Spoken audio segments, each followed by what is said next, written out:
ये बात आपको बताना बेहद जरूरी है कि मुल्क के हालात कैसे हैं।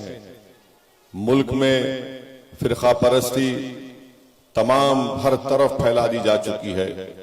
मुल्क में मुस्लिम अक़लियत के ताल्लुक से एक नफरत का माहौल पैदा कर दिया गया। हमारे मुल्क के वज़ीर आज़म प्रधानमंत्री ने अपने भाषण में क्या क्या बकवास बातें उन्होंने नहीं कही। उन्होंने ये कह दिया कि भारत का मुसलमान घुसपैठी है और मुसलमान ज्यादा बच्चे पैदा करते हैं, और ये तक कह दिया कि हिंदू बहनों के गले से मंगलसूत्र उतारकर हमको दे दिया जाएगा। इखलाक की मौत, पीलू खान की मौत, राजस्थान में जुनैद नसीर को जिंदा जला देना, बुलडोजर से घर तोड़ देना, पुलिस की कस्टडी में अतीक का कत्ल कर दिया जाना, जेल में मुख्तार अंसारी को जहर दे के मार देना, CAA का कानून, ट्रिपल तलाक का कानून, UAPA का कानून, ये सब चीजें ऐसी हैं जो हमको देखकर अपने वोट का इस्तेमाल करना पड़ेगा। लोग कहते हैं कि मजलिस इत्तेहादुल मुस्लिमीन एक फिरका परस्त पार्टी है। मैं उन लोगों से पूछना चाहता हूं कि बताओ, मेरी तकरीर से या मेरी बयान से ये बता दो कि मैंने किसी एक दूसरे मजहब के खिलाफ कुछ बात कही है। मेरी पार्लियामेंट की तकारीर उठाकर देख लो आप। अख्तरुल ईमान की जिंदगी एक आईने की तरह आपके सामने है। हाँ, अगर मजलूम अवाम के इंसाफ के लिए लड़ना, अगर फिरका परस्ती है, सीमांचल की जमीन पर बसने वाले लोगों के इंसाफ के लिए लड़ना अगर फिरका परस्ती है, तो यकीनन ये फिरका परस्ती पर मुझे फख्र रहेगा। अगर गरीब और मजलूमों के हक के लिए अगर हम नहीं लड़ेंगे तो कौन लड़ेगा? और यही लड़ाई मजलिस इत्तेहादुल मुस्लिमीन की रही। जुल्म चाहे किसी पर हो, जुल्म इंसान पर होता है।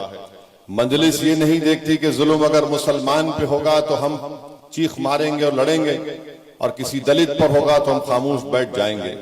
ये मजलिस इत्तेहादुल मुस्लिमीन की पॉलिसी नहीं रही है। जब हम सीमांचल के इंसाफ की बात करते हैं तो सीमांचल की इस सरजमीन पर बसने वाले मुसलमान भी हैं, दलित भी हैं, हमारे हिंदू भाई भी हैं, आदिवासी भी हैं। तो मजलिस पर इल्जाम लगाना कि फिरका परस्त गलत है।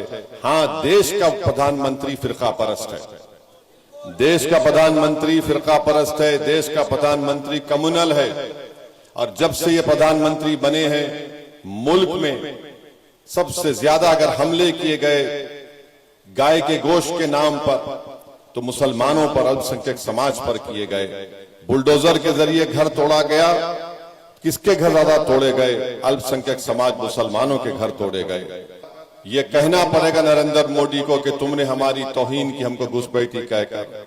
हम उन लोगों के जानशीन हैं जिन्होंने अंग्रेजों से 200 साल तक लड़ा, और 200 साल लड़ा तो हमने अपनी जानों को कुर्बान किया, अपनी आल औलाद को कुर्बान किया, काला पानी की सजाएं काटी, मुल्क छोड़कर हाजी इमदादुल्लाह महाजिर मक्की को जाना पड़ा, कहां कहीं नहीं गए।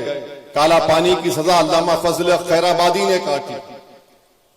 अल्लामा फजल खैराबादी रहमतुल्लाह अलैह ने माफीनामा लिखकर नहीं दिया अंग्रेजों को, जिस तरह मोदी के हीरो ने लिख कर दिया था। 6 खत लिखे थे अंग्रेजों को, लव लेटर। अल्लामा फजल खैराबादी का जब रिहाई का खत आया तो अल्लामा फजल खैराबादी रहमतुल्लाह अलैह अल्लाह को प्यारे हो गए। हजरत काफी कौन थे? मुरादाबाद का एक बहुत बड़ा मुफ्ती था, और उनको अंग्रेज इस तरह से तकलीफ देते थे कि उनके जिस्म पर इस्तरी चलाते थे। जब उनको फांसी की सजा दी जा रही थी तो हजरत काफी जब फांसी के फंदे की तरफ जा रहे थे तो उनकी जबान पर नाते रसूल सल्लल्लाहु अलैहि वसल्लम था। इन लोगों को ही नहीं, ये लोग जानते हैं मगर ये हमको बताते हैं हम घुसपैठी हैं। अरे फांसी के फंदे पर हम चढ़ गए, हमारे उलमाओं ने जिहाद का फतवा दिया अंग्रेजों के खिलाफ। क्या क्या कुर्बानियां हमने नहीं दी, उसके बाद ही तो मुल्क को आजाद हुआ। मोदी जी, RSS वालों ने इस देश की आजादी में कोई हिस्सा नहीं लिया। वो तो मिले हुए थे अंग्रेजों के साथ, मगर आज हमको घुसपैठी कहते हैं तो आपको इसका जवाब वोट के जरिए से देना पड़ेगा इंशाअल्लाह ताला। और आपको जवाब मोदी को देना पड़ेगा, उन फिरका परस्त ताकतों को देना पड़ेगा जो कह रहे हैं कि मुसलमान ज्यादा बच्चे पैदा करते हैं। मैं जिम्मेदारी के साथ आपके सामने अर्ज कर रहा हूं, नरेंद्र मोदी की गवर्नमेंट के आदाद शुमार ये बताते हैं कि हमारी बेटियों का, माओं का जो फर्टिलिटी रेट है वो गिरा है, मगर आप हमको ही गाली देते हैं।